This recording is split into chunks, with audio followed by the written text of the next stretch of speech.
Apocalipse, em grego, significa revelação. E esse é o primeiro ponto por onde a gente começa.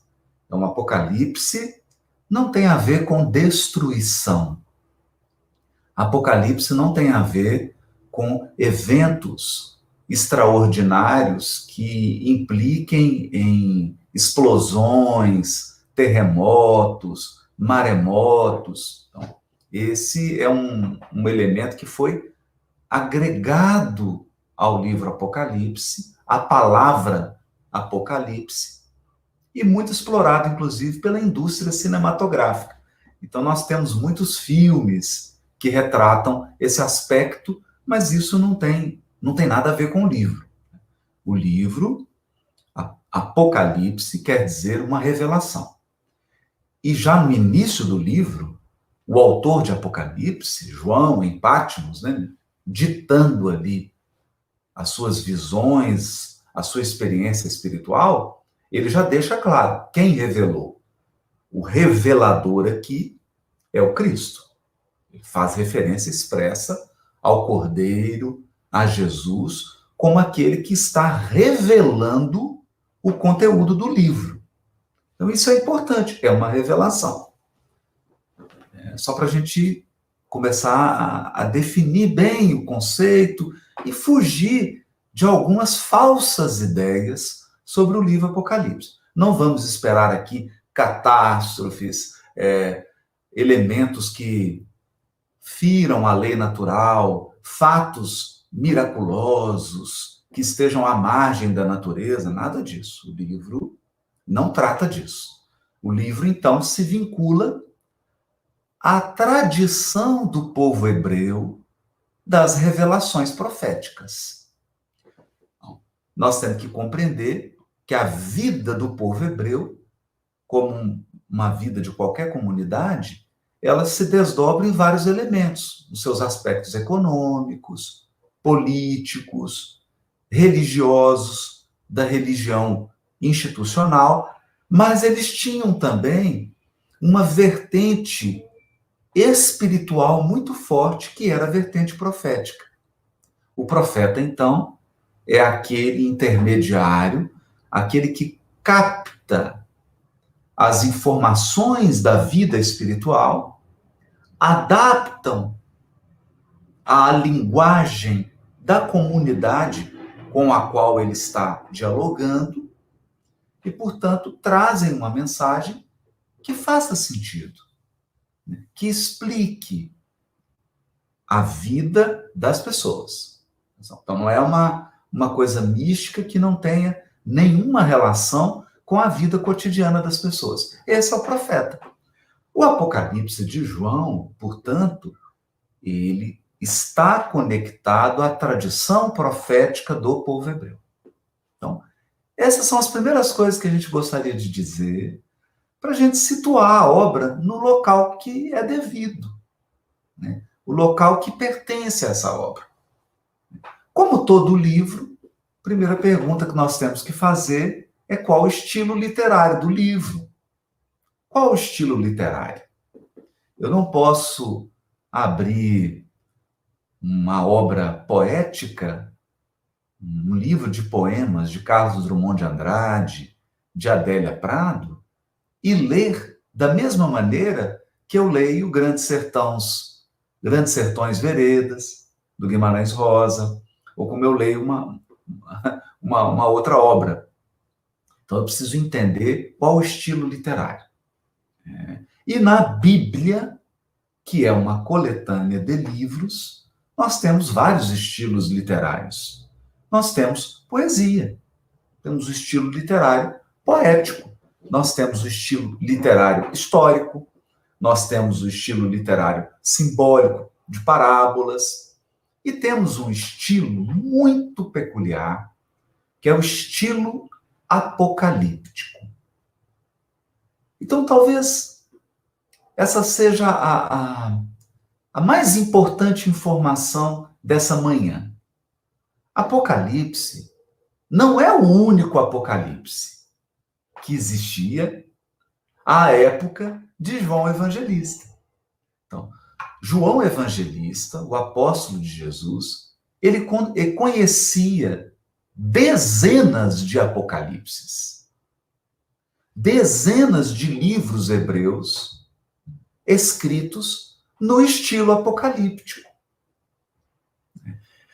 Esse estilo literário apocalíptico, ele é herdeiro da literatura profética. Então, os próprios livros dos profetas, Isaías, Jeremias, né? Oséias, Zacarias, Ezequiel, especialmente Ezequiel, livros proféticos que, em alguns trechos, utilizam o estilo literário apocalíptico. Então, o estilo literário apocalíptico está presente no livro dos profetas. É importante a gente entender isso? É importante por quê? Porque o estilo apocalíptico, ele possui uma linguagem própria. Ele possui um conjunto de símbolos próprios. Ele possui um estilo narrativo próprio. E o livro de Apocalipse de João, ele não inventa símbolos.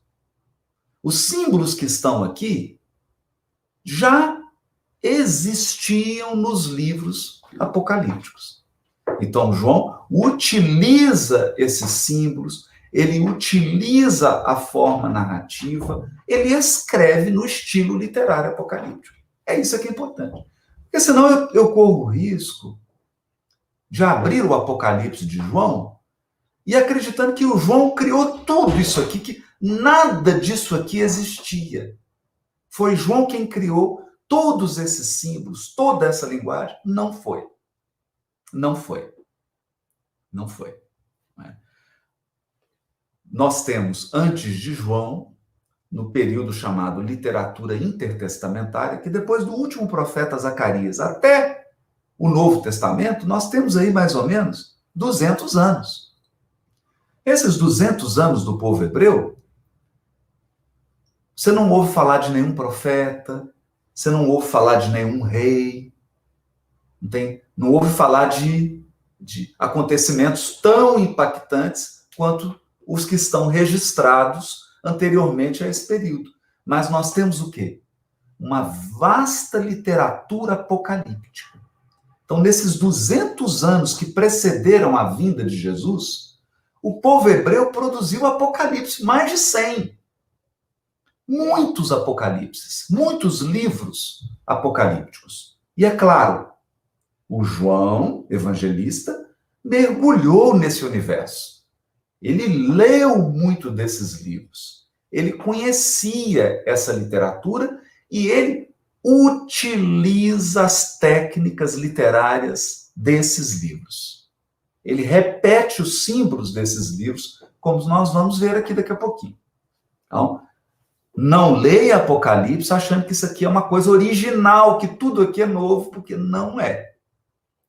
Onde surge, então, a literatura apocalíptica? É importante. Ela surge assim do nada? Ela surge 200 anos antes de Jesus? Não. A literatura apocalíptica, ela surge no livro dos profetas. E nós temos, vamos dizer, um auge do ponto de vista da linguagem simbólica nos livros do profeta Daniel e do profeta Ezequiel. Então, todos os profetas escrevem no gênero apocalíptico. Isaías, Jeremias, Oséias, Zacarias, ok. Mas quando a gente chega em Daniel, em Ezequiel, a linguagem fica muito metafórica. Muitos símbolos são utilizados, e aqui está, então, a grande referência de João Evangelista. Então, para que a gente possa entender melhor o livro de Apocalipse, é preciso dar uma passada no profeta Daniel e no profeta Ezequiel. Eu preciso ler esses dois livros, o profeta Ezequiel, o profeta Daniel, porque a maioria dos símbolos utilizados por João Evangelista estão no profeta Daniel e no profeta Ezequiel. Estão lá. Ele não criou os símbolos. Ele se apropriou desses símbolos. E, claro, ele compôs o seu livro de acordo com a sua intenção, com a mensagem espiritual que ele queria passar, mas os símbolos estão lá.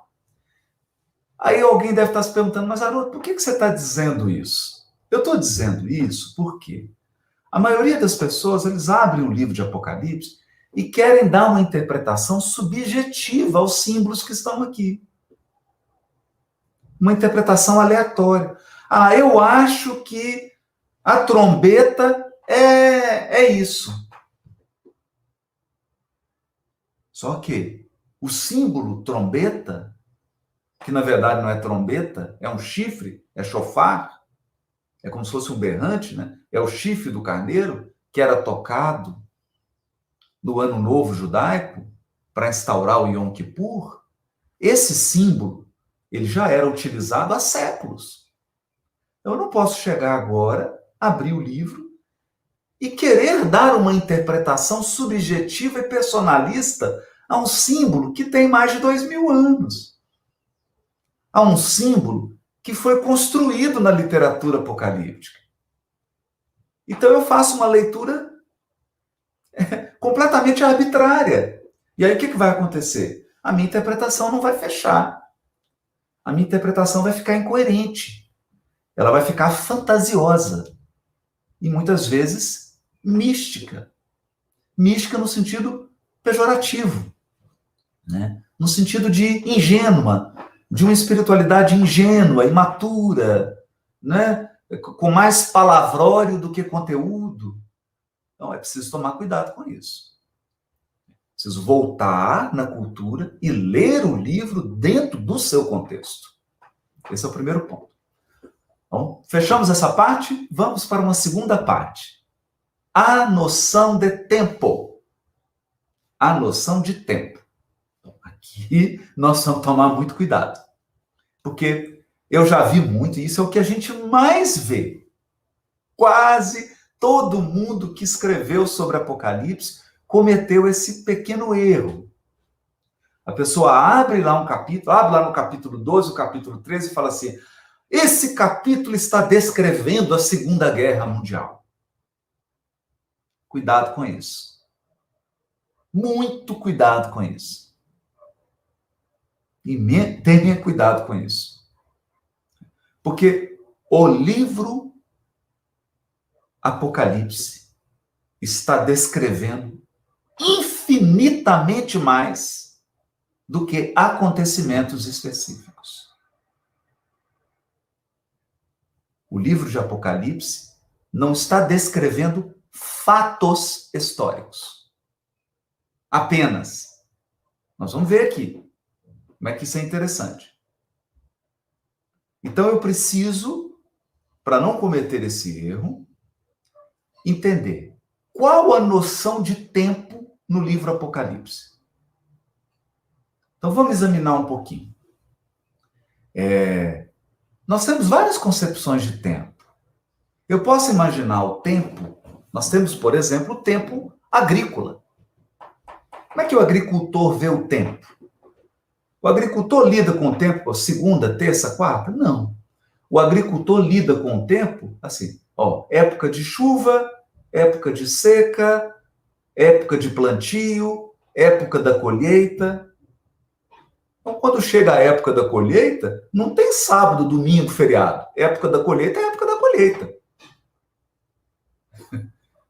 Plantou e tem que esperar, aí ele descansa, vai fazer outras coisas.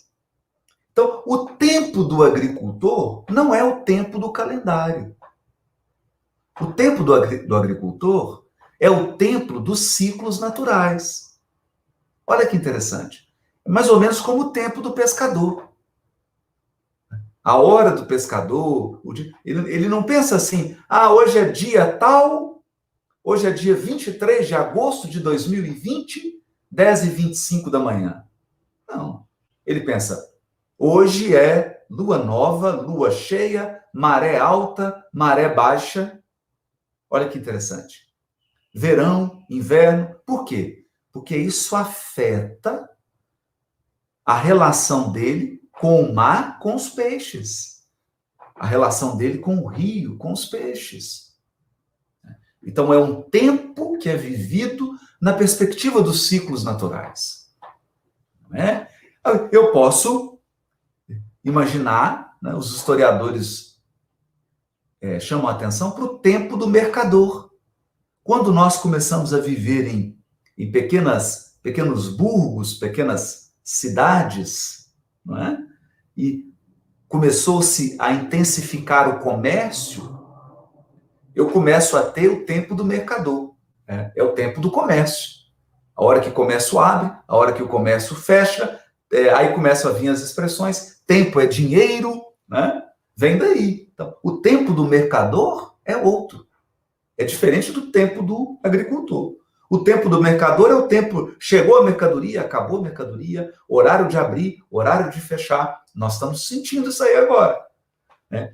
Como que a pandemia pressionou, dificultou o tempo do mercador. Então a gente pergunta, o shopping não abre hoje, não está abrindo sábado, não está abrindo domingo, só abre de quarta a sexta, só abre de tal hora a tal hora. É uma outra experiência de tempo.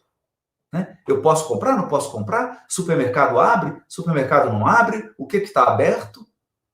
Então, como que a pandemia impactou o tempo do mercador, o tempo do comerciante? É uma experiência, essa experiência vem desde o final do feudalismo e o início dos burgos, do comércio, do comercialismo. Nós temos esse tempo. Isso é importante também. Mas tem uma noção de tempo de um grande historiador, né? Um historiador francês, Fernand Braudel. O Fernand Braudel foi um historiador francês que estudou muito uma região, uma história e uma região que é muito importante para o Apocalipse, que é o Mediterrâneo, o Mar Mediterrâneo. O palco do Apocalipse, o contexto do Apocalipse é o Mar Mediterrâneo. É ali que está a Itália, a Grécia, Israel, Patmos. Foi ali que Paulo fez todas as suas viagens. Foi em torno do Mar Mediterrâneo que os cristãos primitivos viveram. As 7 igrejas da Ásia são igrejas que estão ali, às margens do Mar Mediterrâneo. Então, esse historiador, Fernand Braudel, para nós, ele é muito importante.